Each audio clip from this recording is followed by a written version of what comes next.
A memorial service was held in Accra on Wednesday for the late South African anti-apartheid activist and politician Winnie Mandela. The First Lady, Mrs. Rebecca Akufo-Addo, and other dignitaries as well as sympathizers were at the residence of the South African High Commissioner to commiserate with the Rainbow Nation. The over 1 hour service was dominated by female speakers.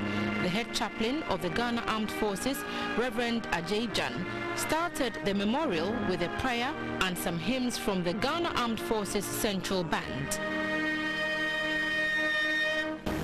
The anti-apartheid activist and ex-wife of the former president of South Africa, Mrs. Winnie Mandela, was described by many as one who stood at the forefront of South Africa's liberation from repressive white minority rule. She is said to have virtually given up family life because the apartheid system broke down many black families.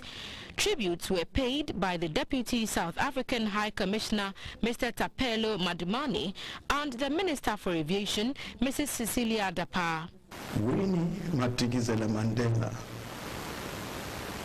was the focal point. But if you look at it, it only tells us that it was not just the men.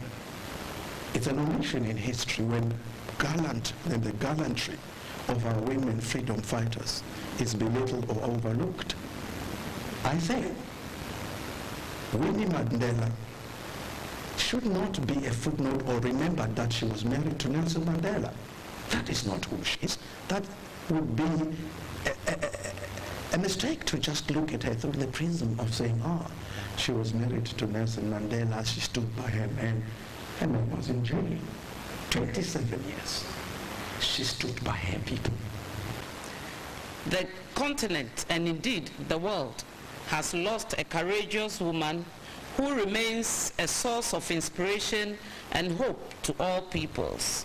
While we join in mourning the irreplaceable loss, Winnie Mandela shall forever remain in our hearts as an icon of strength, strong will, and dedication to the cause of freedom and justice for all Africans and the people of Africa.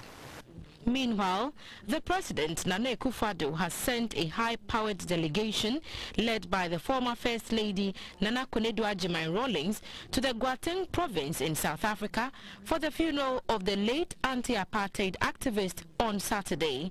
The First Lady, Mrs. Rebecca Akufo-Addo, signed a book of condolence in memory of Mrs. Winnie Mandela.